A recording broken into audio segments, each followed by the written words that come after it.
Good morning and welcome to Presence of Light with Charlie Riverman here on the southwest coast of Maine in the USA. It's a beautiful sunny day, but it's very, very cold out there. Nothing is melting, and that's okay. We're still headed towards spring. We're one day closer, and it will come. And today's talk is really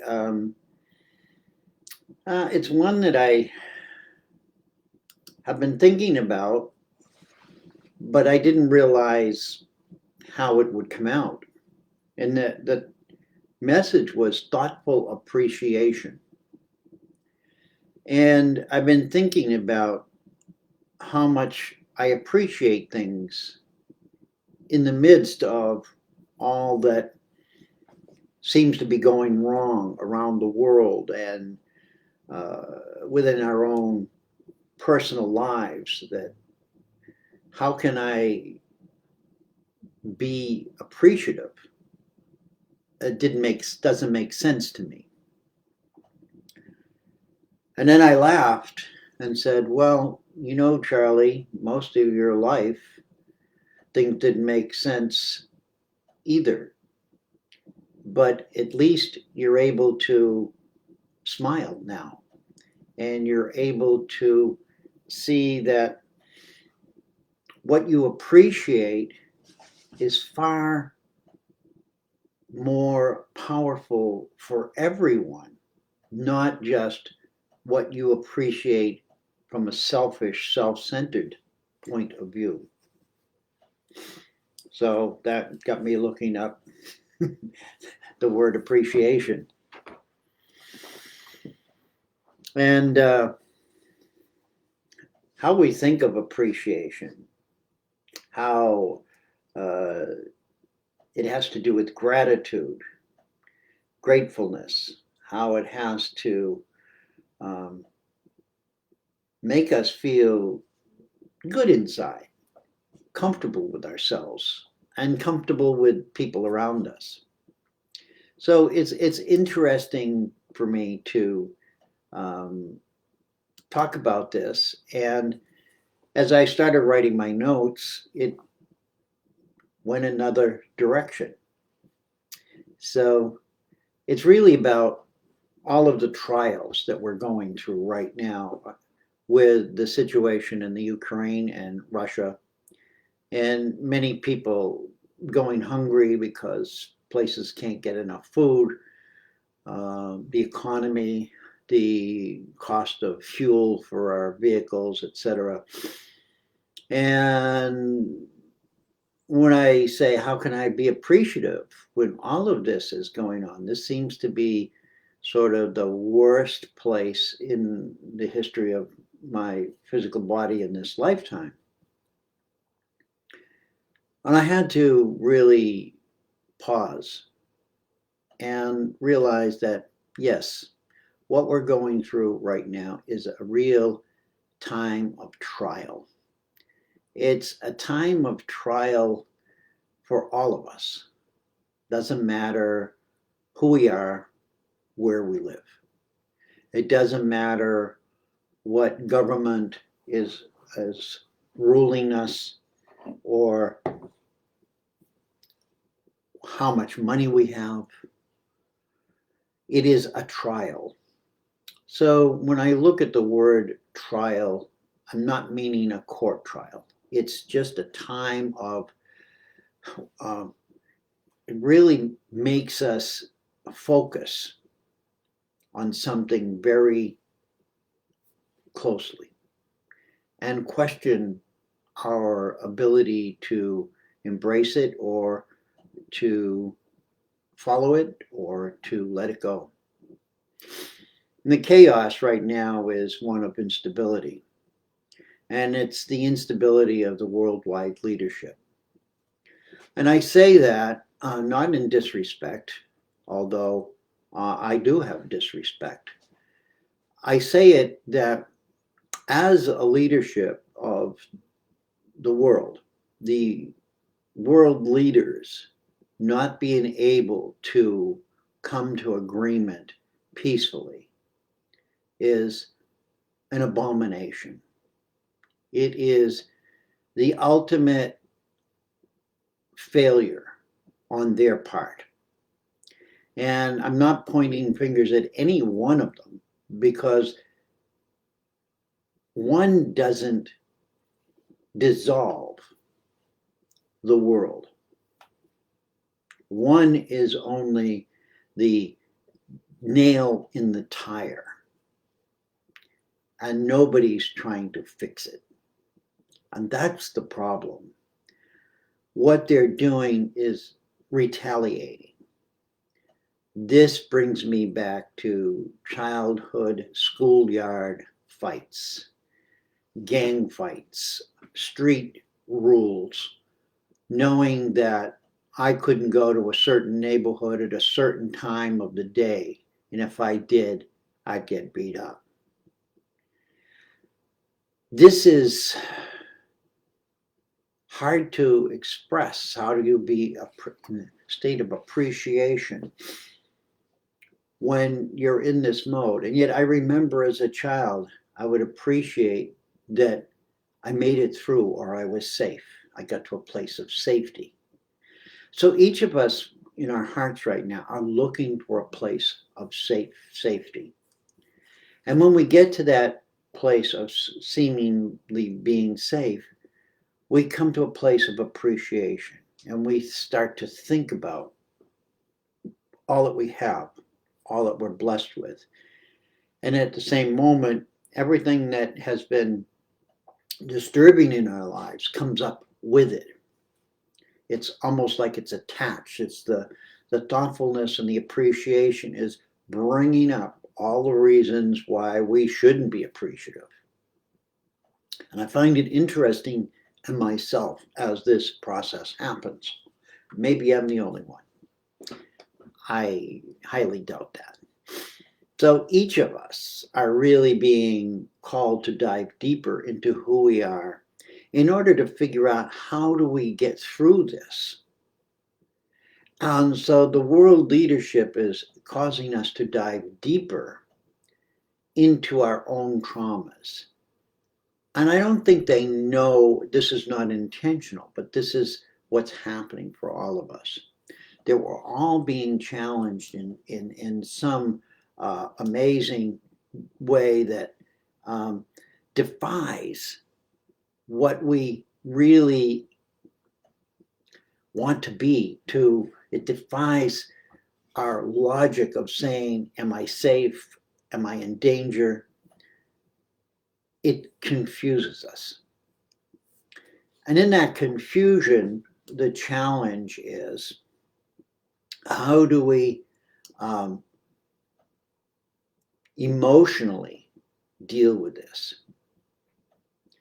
And the analogy to me came as that we've been put on an edge, the edge of an abyss. And as we look down into this dark abyss, there's no bottom. And there we're being asked to fly without ever flown before. And here we are at the edge of something unknown, and we stand there and stare as, what do we do? What do we do now? How will we survive? What if we take that leap of faith within us and we don't make it? What happens if everything gets sucked down into this darkness and it never rises again? This is the programming that we've had continuously for thousands of years. And every one of us is being challenged emotionally without warning. Without warning. It just, boom, it happens. Or you'll see a headline, or you'll hear a news clip, or you'll just be sitting and all of a sudden this thought comes into your head, and boom, you go from being content and happy to agitated or fearful. We're asked to be flying, to fly, and we've never flown before. And it can be scary as hell. Yet, in the middle of all of this, there are moments where we feel powerful, more powerful than we've ever felt before. And so it's a strange combination of fear and power that our bodies are going through, these shifts of energy, these shifts of conscious awareness. That one moment we're thinking about something that's very depressive or sorrowful or self-incriminating, and we don't want to realize that part of ourselves. And the next minute, we're seeing all of this brightness and hope and coming together, this unification of people in protesting against this horrible action that's taking place.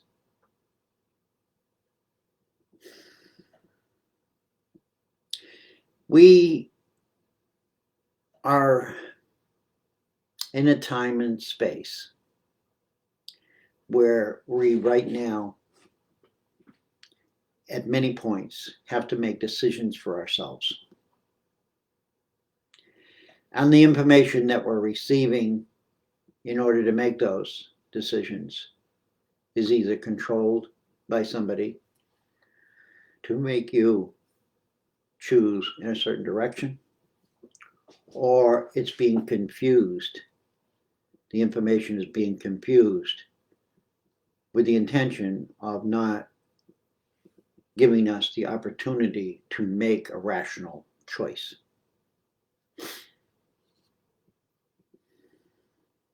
Long ago in our evolutionary journey as humans, our ancestors within their own communities didn't have that problem, because their main problem at that point was survival. They didn't have the abundance that we have. They didn't have all of the diversity that we have to distract us from who we are in relationship to each other in community. They sat in circle. They all knew each other. And as we expanded into these civilizations, we became less and less aware of who our neighbor was, who our family was, who our ancestors are.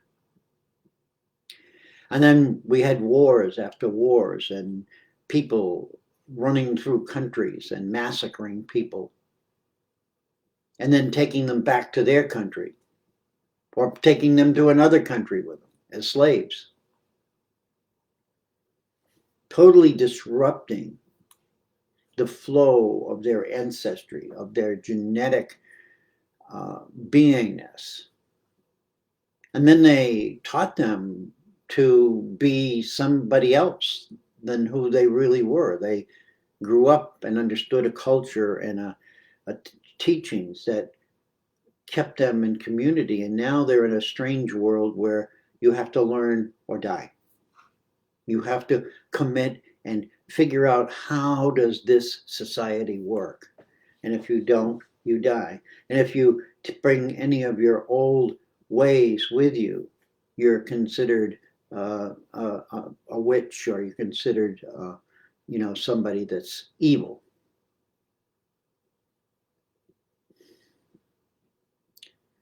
This is the message that is right on the front page of what we're going through right now.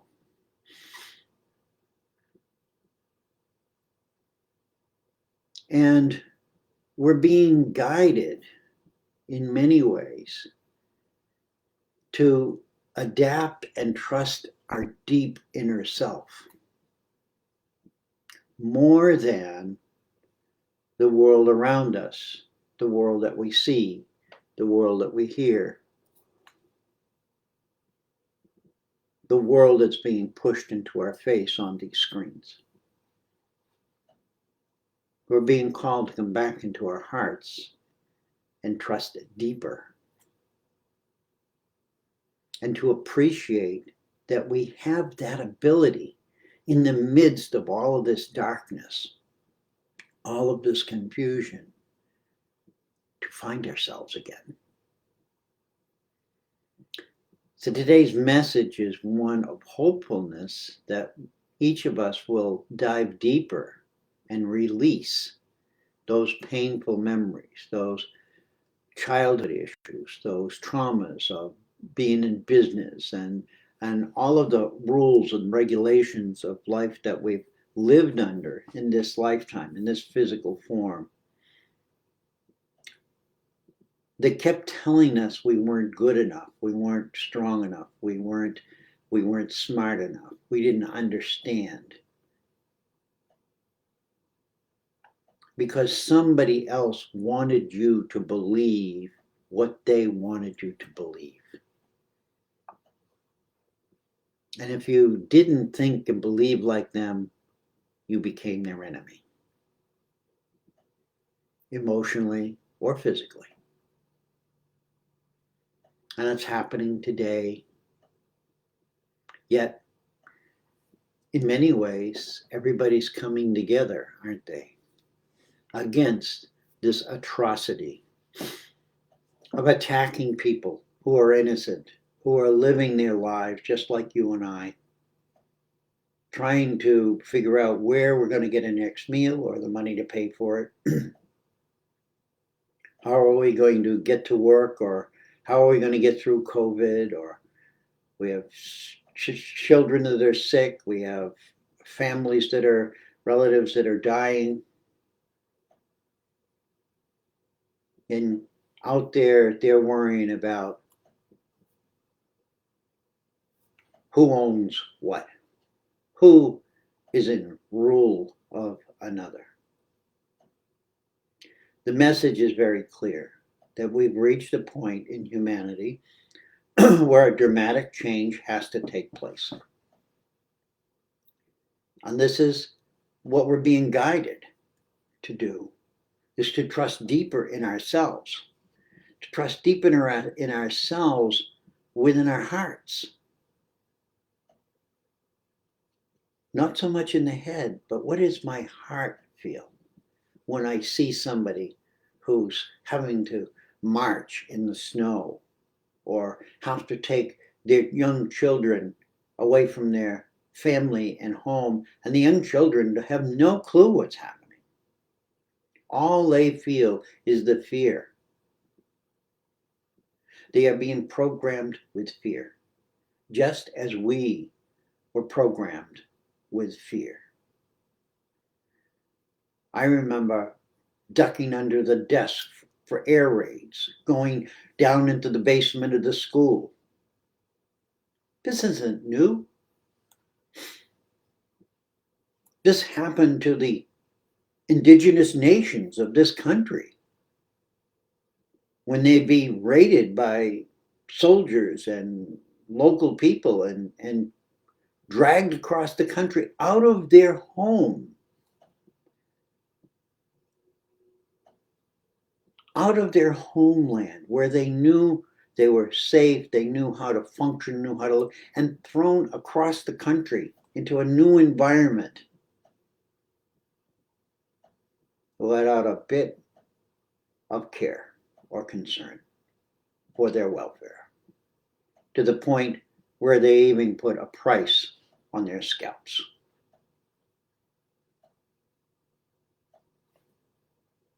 We call Russia the bad guy?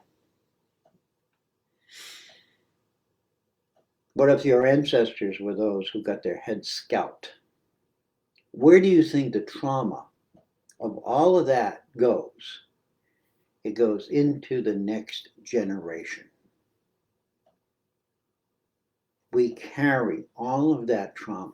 And I'm not saying this to depress people. I'm just trying to say this, that right now what you're feeling inside of you is not just because of what you are doing in your life, we are feeling the collective whole of all of this. I'm not a psychologist, or I don't have any degrees in any of this. I feel it. I witness it. And I've chosen to express it. Because I think the more people that realize that the pain and suffering that they're holding in their hearts is not just all theirs. It's time now where the expression of humanity, the whole of humanity, gets to release.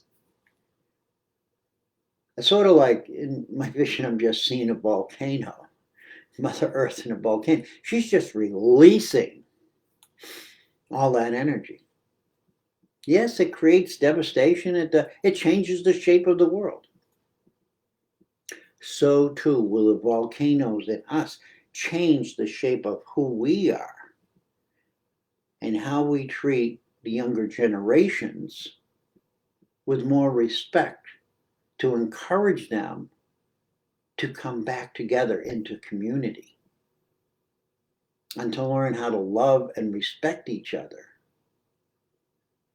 rather than condemn each other by some ancient rules that had no concept of life today. And if those people who made those rules lived today, they wouldn't make it. They couldn't make it because it would be too overwhelming. In our world of technology, in our world of all of this, Jesus would be lost.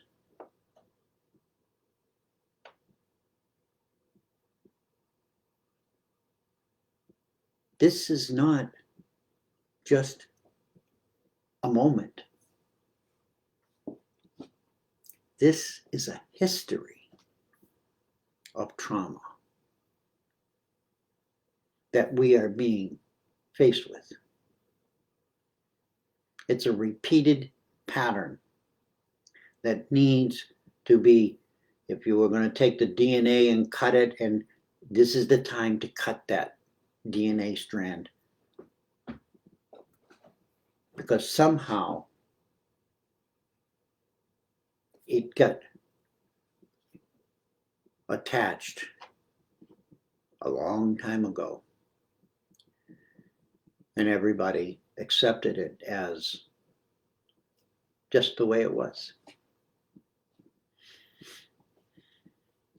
So beyond the sadness, beyond the suffering, deep within us, within our hearts, we are now rising to bring forth, rising to bring forth. What is it we're going to bring forth? More anger? More frustration? More sadness? More violence? I ask each and every one of you today to take another look into your heart, to find that place within yourself that is peaceful. It's there. It's there, and to make a practice of trying to focus on that at least once a day. Coming to that place of peace within you, whether it's through meditation or exercise or whatever it is that allows your brain to let go of all that's happening, all of this information, this static information,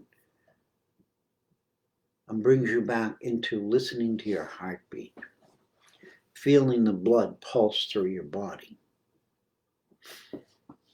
feels the warmth of the sun on your body or the cold of the wind on your body.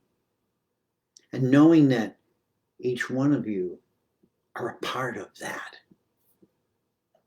You are not a part of the destruction. You are not a part of the greed.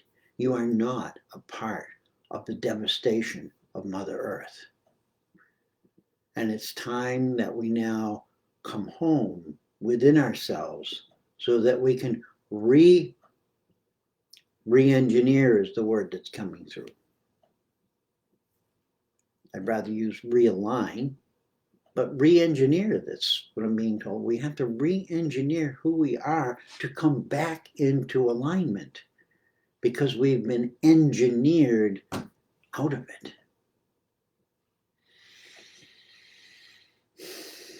Let's all take a deep breath, because this can be heavy for many of you, and I know that each of you are going through your own personal traumas. And mine isn't worse than yours, and yours isn't worse than mine. It's the worst for you that you've ever had. And own that. Know that it's okay to hurt. It's okay to feel this pain, and that you are stronger than that pain. That you are more powerful than the world around you has told you you are. I'm an optimist. I wasn't always an optimist. And there are still moments in my life where I can be very negative. And when I come to those places of overwhelming negativity, I have to pull myself out.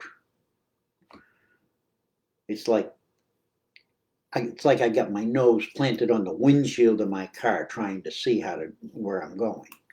And it doesn't work. Everything is distorted. I have to sit back.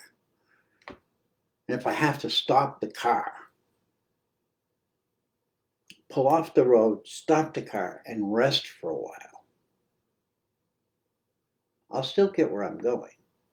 I may be a little late. I may miss a few moments, but I'll get there in a much better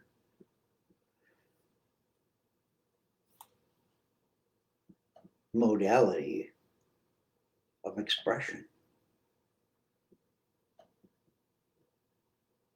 When we continually go out into the world filled of anguish, pain, and suffering, we are that much more easy to be triggered by someone or something. And I've learned that I can only blame myself for not addressing myself before I went out, for not being aware. And that's what we need to do, is each one of us need to become more aware of where we are emotionally before we decide to do things, and not to override what the body, the physical body and the mind is telling us. You may get them, this is not a good day to go out.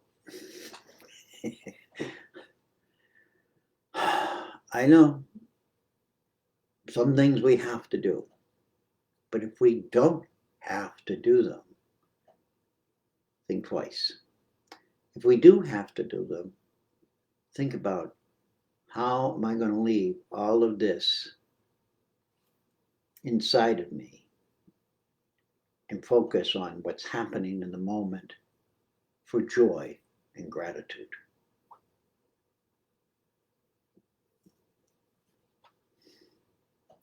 It takes commitment to ourselves. It takes our courage to face the obstacles of both the now and our past. It takes the even greater bravery to look past into our ancestral lineage and ask for the release of their suffering, their trauma. And know that we don't have to own that as it passes through us. All we need to be is the vehicle, the portal, if you will, to allow that to escape. Let us volunteer to be the portal through which our ancestors can be freed.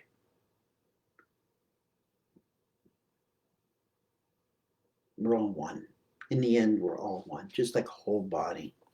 We're all tiny little cells, even all the way back to our ancestry. Those were the cells, if you want to look at it, we were when we were little babies. All those cells when we were little babies are gone. But the trauma in them still exists. They hold the trauma. It's energy. And we now need to release this before it becomes a nuclear bomb. And somebody pushes the button.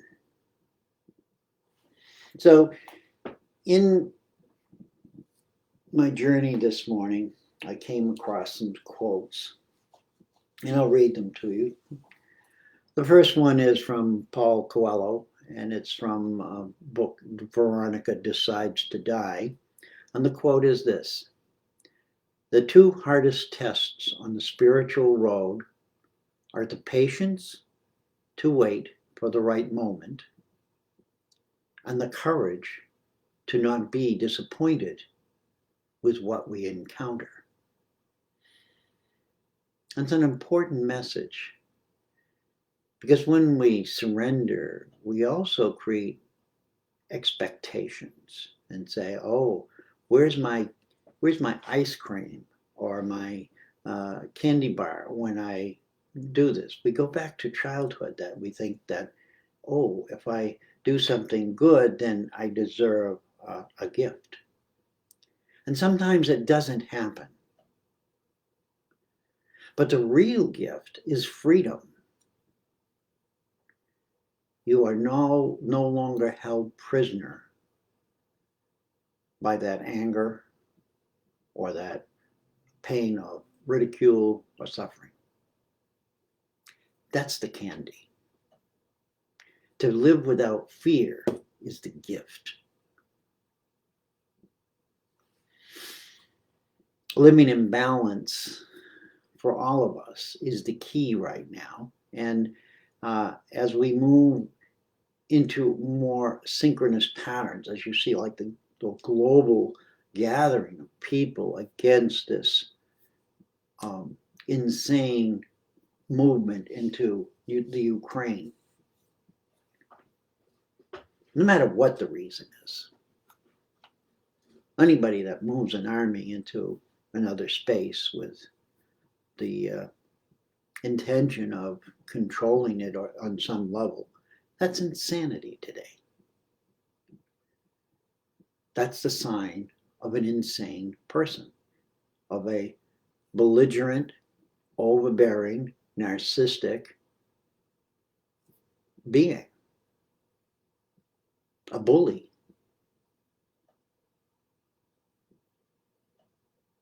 We don't have to be bullies. That's a masculine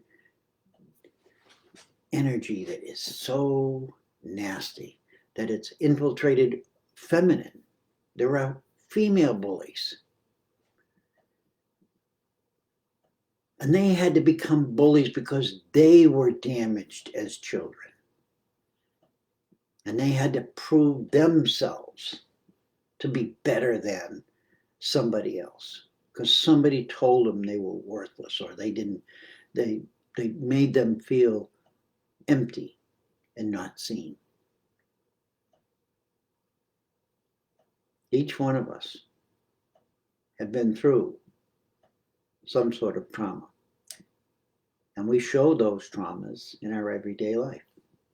And it's time to move beyond them and to move into synchronicity with our own real, true, peaceful nature. We become mesmerized, as I've written in my notes, mesmerized of our technical wizardry. We've lost our kindness and compassion. to the violence we've been watching on that screen for, well, I'm going to be 73. And I've been watching TV since I was probably 6 or 7. So we got a good 60, probably 60 years anyway, of watching violence on TV that was telling me it was okay. It was okay to kill Indians. It was okay to kill this. It was okay to kill that. When it wasn't. It never has been. It violates the laws of living presence. Who are we? What have we done? We've been programmed to suspect each other. Even when we go into a store with a mask on, it's this like, there's a struggle of just over wearing the mask. We're judging each other. I don't care if you wear a mask or you wear an envelope of spaghetti over your head. I could care less. But don't project your fear and don't project your anger at me because I'm not like you. I have the right to be who I am. We are sovereign beings, each one of us. And as long as we align in the light and the love and the peace that we really are, then there is no reason for anything else to be. All we can do is raise the frequency to how much can I love you? How much can I do for you without draining myself? It's a process of giving, not receiving. And it's all been turned around to, what have you got?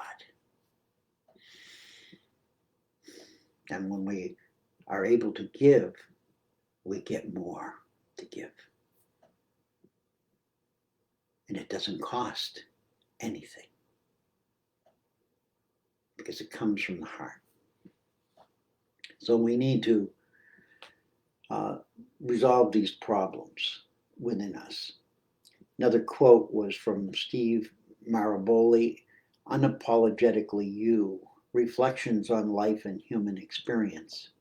And the quote is, the problem that we have with the victim mentality is that we forget to see the blessings of the day. Because of this, our spirit is poisoned instead of nourished. So we can think of ourselves as being poisoned. And what do you do when you're poisoned with something internally? We seek healing. We want a remedy. We don't want to live as poisoned beings until we remember is our minds are now poisoned. And there's a remedy.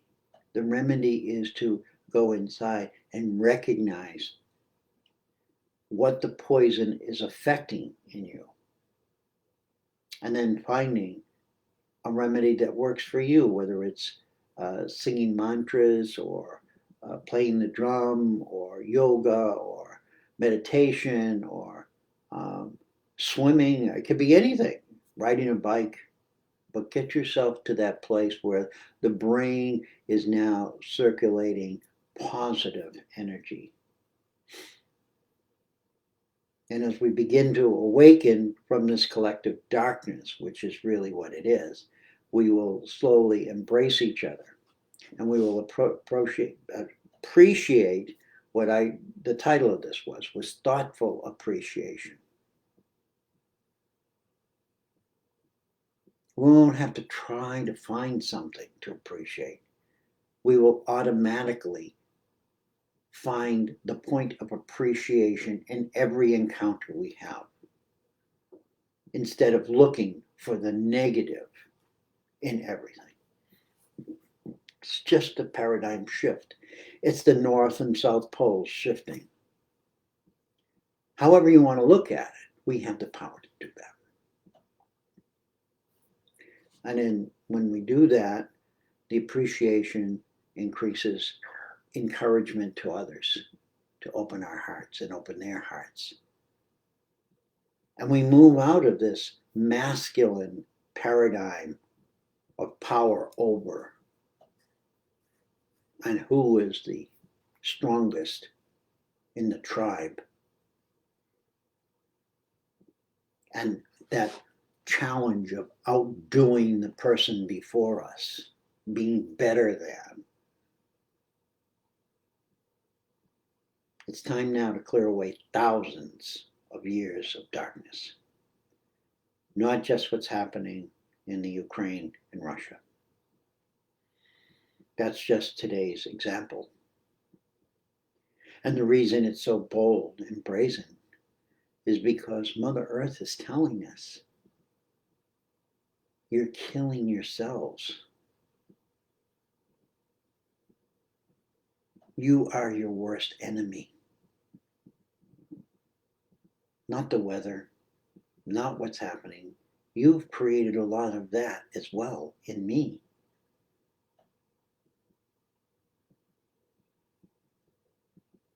My last quote for all of you is this, from a speech read on video August 31st, 1995, before the NGO Forum on Women in Beijing, China, by Aung San Suu Kyi. A woman, a Chinese woman, standing up in her country with the bravery to speak the truth.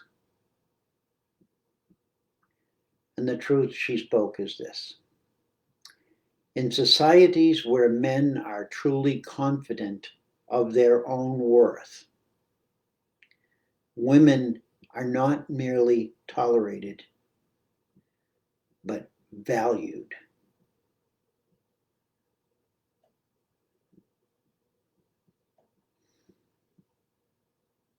I'll leave you with that. The patriarchal control of planet Earth will dissolve.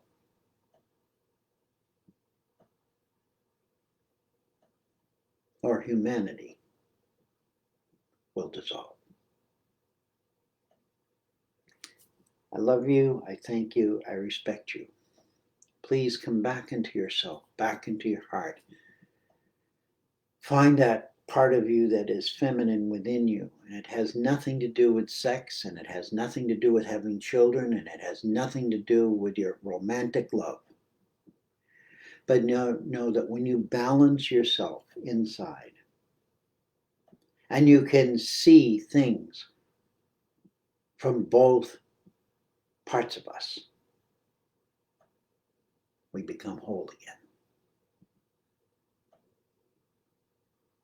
Love you, I thank you, I respect you. I am you, you are me. We are unity. One heart, one love. We always have been. And it's time to stop proving that we're not and accepting who we truly are.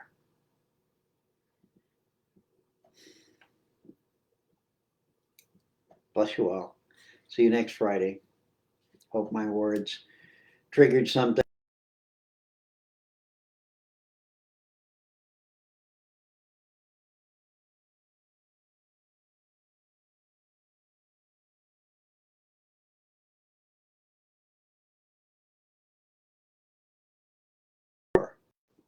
of the worlds is right here. Love you. See you next Friday.